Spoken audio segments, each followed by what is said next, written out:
तो नमस्कार, एक बार फिर से आप लोगों के सामने हाजिर है आईपीएल 2023 की। आईपीएल 2023 में आप हर टीम के बारे में बातें कर रहे हैं कि कौन सी टीम कितनी ताकतवर है, कौन सी टीम कितनी मजबूत है, लेकिन मैं आप लोगों के सामने चार बड़ी टीमों की रिपोर्ट लेकर आया हूं। वो चार टीम जिन चार टीमों को बैलेंस माना जा रहा है, सबसे ज्यादा बैलेंस इन चार टीमों को माना जा रहा है। कहा जा रहा है कि शायद इन चारों में से ही कोई एक चैंपियन बनेगा। अब वो चार टीम कौन सी, उनके बारे में डिस्कस करेंगे। उसके बाद में बताऊंगा, मैं पूरी लिस्ट आप लोगों के लिए लेकर आया हूं कि क्या टीमें हैं, कौन कौन से खिलाड़ी हैं और क्यों ये टीमें बैलेंस हैं। आईपीएल 2023 की मोस्ट बैलेंस स्क्वाड 2023 की, इस पर डिस्कस करेंगे। वो चार टीम कौन सी हैं? सबसे पहले गुजरात, फिर राजस्थान, उसके बाद में दिल्ली और केकेआर। ये चार टीमें जो हैं वो सबसे ज्यादा बैलेंस्ड मुझे इस बार नजर आ रही हैं। अब स्क्वाड पर भी डिस्कस करेंगे कि आखिर इन चारों टीमों की स्क्वाड में कौन कौन से खिलाड़ी मौजूद हैं, बल्लेबाज, गेंदबाज, ऑलराउंडर, और दूसरी बात, क्यों इन चारों टीमों को सबसे बैलेंस माना जा रहा है। तो सबसे पहले गुजरात की बातें करता हूं, उसके बाद में सारी टीमों का एक दूसरे के साथ कंपेयर करेंगे। गुजरात में रिद्धिमान शाह, शुभमन गिल, विलियमसन मुझे ऐसा लगता है कि शायद इस बार नंबर 3 पर आपको नजर आएंगे गुजरात में। तो विलियमसन के आने के बाद तो वैसे भी गुजरात की टीम बैलेंस नजर आ रही है, क्योंकि नंबर 3 की जो कमजोरी गुजरात की थी वो विलियमसन के आने के बाद दूर होती हुई नजर आ रही है। उसके बाद में हार्दिक रहेंगे, मिलर रहेंगे, तेवतिया, राशिद, शमी, जोसेफ, तो साई किशोर। तो ये जो टीमें हैं, गुजरात की जो टीम है, ये टीम वास्तव में बैलेंस, क्योंकि ऊपरी क्रम पर आपके लिए रिद्धिमान शाह, शुभमन गिल बेहतर, दोनों ने पिछली बार भी पारियां खेली थी, आप इन पर भरोसा कर सकते हैं। तेज गति से रन बेशक नहीं बनाएंगे लेकिन टिके रहेंगे। उसी तरह से विलियमसन एक छोर को संभाल कर रखने वाले खिलाड़ी हैं। निचले क्रम पर हार्दिक, मिलर, तेवतिया, राशिद, ये आकर बल्लेबाजी करेंगे, रन बनाएंगे। तो इनके पास बेहतर ओपनर है, इनके पास टिकाऊ बल्लेबाज है, और सबसे बड़ी बात क्या है कि इनके पास बाद में आक्रामक बल्लेबाज भी हैं, और गेंदबाजी में भी ये टीम बहुत मजबूत है। इसीलिए गुजरात की टीम को सबसे बैलेंस टीम माना जा रहा है आईपीएल 2023 की। उसके बाद में राजस्थान की बात करता हूं। राजस्थान में बटलर है, जायसवाल है, दोनों खतरनाक फॉर्म में, दोनों रन बना रहे हैं, तो ओपनर के तौर पर भी राजस्थान की टीम बहुत मजबूत नजर आ रही है। उसके बाद में पडिक्कल, संजू, ये आपको संभाल कर रखेंगे, मध्यम क्रम को मजबूत करेंगे। हेटमायर निचले क्रम पर आकर तेजी से रन बनाएंगे, बहुत आक्रामक बल्लेबाज हैं। रियान पराग इस वक्त बहुत घातक फॉर्म में, तो निचले क्रम पर बल्लेबाजी और गेंदबाजी दोनों का विकल्प देंगे और बेहतर फिनिशर की भूमिका निभाते हुए नजर आएंगे। होल्डर इस बार इस टीम में शामिल हुए हैं, तो एक अच्छे ऑलराउंडर की जो कमी थी राजस्थान की टीम में, वो कमी इस वक्त पूरी होती हुई नजर आ रही है होल्डर के वापस आने के बाद। तो होल्डर जो आएंगे वो टीम में वो वाली ताकत देंगे जो बेन स्टोक दिया करते थे राजस्थान को, उसी तरीके की ताकत होल्डर आकर देंगे। तो ये एक अच्छा ऑलराउंडर शामिल हुआ है राजस्थान की टीम में। अश्विन दूसरा एक ऑलराउंडर के तौर पर भूमिका निभाएंगे। उसके बाद में सेन, बोल्ट और चहल, ये जो टीम है, इस टीम में बल्लेबाजी में आक्रामकता है, इस टीम की बल्लेबाजी में गहराई है, इस टीम की बल्लेबाजी में एक मतलब तूफानी अंदाज के खिलाड़ी भी हैं और टिकाऊ अंदाज के खिलाड़ी भी हैं। अगर इस टीम के मैं देखूं, Buttler, Jaiswal, Sanju, Hetmyer, Riyan Parag, holder, ये सारे खिलाड़ी आक्रामक अंदाज के खिलाड़ी हैं। तो इस टीम की ये एक ताकत है। दूसरी इस टीम की ताकत क्या है?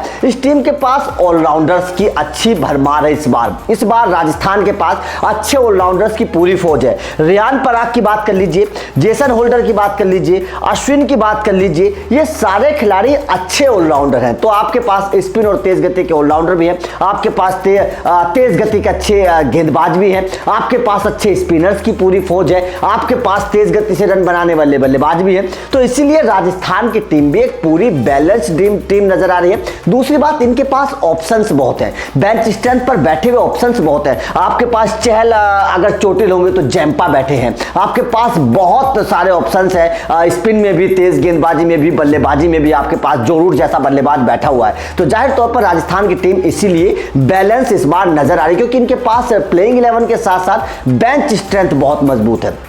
उसके बाद में बात करते हैं दिल्ली कैपिटल की। दिल्ली कैपिटल में डेविड वार्नर, उसके बाद में पृथ्वी शॉ, मार्श, उसके बाद में सरफराज, मनीष पांडे। मैं चाहता हूं कि मनीष पांडे को मध्यम क्रम में रखा जाए दिल्ली कैपिटल की में, ताकि इनको एक मजबूती मिले मध्यम क्रम में। उसके बाद में रोमन पावेल, अक्षर पटेल है, उसके बाद में मुकेश कुमार, गेंदबाजी में मैं चाहता हूं कि उसको हर बार मौका मिले, बहुत अच्छा गेंदबाज है।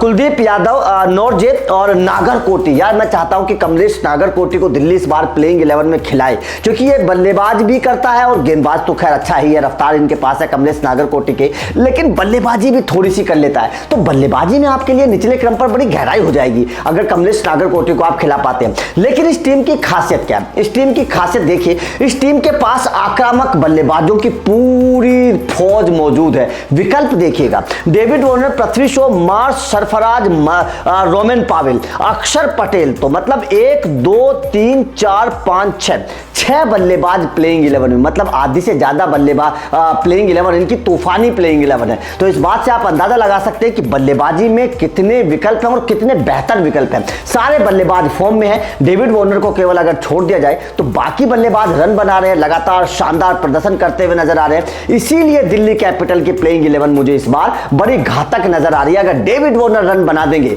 तो जाहिर तौर पर दिल्ली कैपिटल इस बार बहुत मजबूत नजर आएगी। और मध्यम क्रम को मजबूत करने के लिए इनके पास मनीष और पावेल हैं। सरफराज भी बहुत अच्छी भूमिका निभाएंगे क्योंकि बहुत बेहतर टच में हैं। तो ये जिम्मेदारी इस बार इन तीन इंसानों के कंधे पर होगी दिल्ली कैपिटल को मजबूती देने की। सरफराज, मनीष पांडे और पावेल। अक्षर पटेल निचले क्रम पर बहुत तूफानी अंदाज में बल्लेबाजी भी कर सकते हैं, गेंदबाज तो खैर नहीं है। तो ये ताकत है दिल्ली कैपिटल की। अब बात केकेआर की।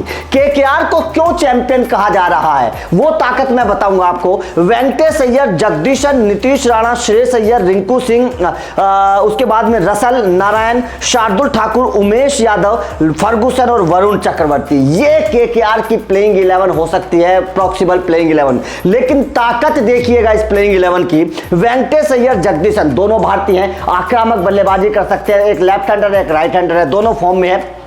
नीतीश राणा एक दूसरा ऑलराउंडर भी अच्छी भूमिका निभा सकते हैं और बल्लेबाज भी हैं। श्रेयस अय्यर बहुत शानदार तरीके से कप्तानी भी कर रहे हैं, बल्लेबाजी भी कर रहे हैं। रिंकू सिंह एक और घातक बल्लेबाज जो 2022 में जिसका जन्म हुआ केकेआर में, वो बहुत अच्छी फॉर्म में है। आंद्रे रसल तो हमेशा सबसे ज्यादा विध्वंसक और खतरनाक बल्लेबाज के तौर पर रहते हैं। सुनील नरेन, शार्दुल ठाकुर के आने से इस बार केकेआर का जो ऑलराउंडर वाला जो ग्राफ था वो ऊपर गया है, वो जो डिपार्टमेंट था वो बहुत ऊपर चला गया है। बल्लेबाजी में डेप्थ हो गई है। आपके पास उमेश यादव, फर्गुसन तक बल्लेबाजी है। सोचिएगा 11 प्लेयर्स में से आपके पास केवल वरुण चक्रवर्ती बचता है, वरना 10 प्लेयर आपके बल्लेबाजी कर सकते हैं। ये केकेआर की ताकत है, आपके पास 10 प्लेयर बल्लेबाजी कर सकते हैं। और ऑलराउंडर की देखिएगा, फर्गुसन बल्लेबाजी कर सकते हैं, उमेश यादव बल्लेबाजी कर सकते हैं, मतलब बल्लेबाजी मतलब छक्का मार सकते हैं मौके पर। शार्दुल ठाकुर, नरेन, उसके बाद में रसेल, उसके बाद में नीतीश राणा, ये वेंकटेश अय्यर, इतने सारे विकल्प आपके पास गेंदबाजी और बल्लेबाजी दोनों के हैं। इसीलिए जिस टीम के पास ज्यादा विकल्प होंगे बल्लेबाजी और गेंदबाजी के, वो टीम चैंपियन बनेगी। हमेशा का रिकॉर्ड रहा है आईपीएल का, जिस टीम के पास ज्यादा विकल्प होते हैं वो टीम हमेशा चैंपियन बनती है। और ये सबसे ज्यादा विकल्प केकेआर में है, और उसके बाद में राजस्थान में भी अच्छे विकल्प हैं, और दिल्ली कैपिटल और गुजरात के पास ये विकल्प मौजूद हैं। इसीलिए इन 4 टीमों में से कोई एक टीम चैंपियन बनेगी, और इन 4 टीमों को सबसे बैलेंस्ड टीम माना जा रहा है। आपका इन चारों टीमों को लेकर क्या कहना है? कौन सी स्क्वाड आपको सबसे बैलेंस नजर आ रही है, और आपके हिसाब से इन चारों में से कौन सी टीम चैंपियन बनेगी? कमेंट करके बताइएगा। वीडियो अच्छी लगे तो लाइक और शेयर जरूर करिएगा। किस और टीम के बारे में आप जानना चाहते हैं ये बताइएगा, और चैनल को सब्सक्राइब कर लेना, क्योंकि इस तरीके की वीडियो आप लोगों को मिलती रहेंगी। Thank you very much.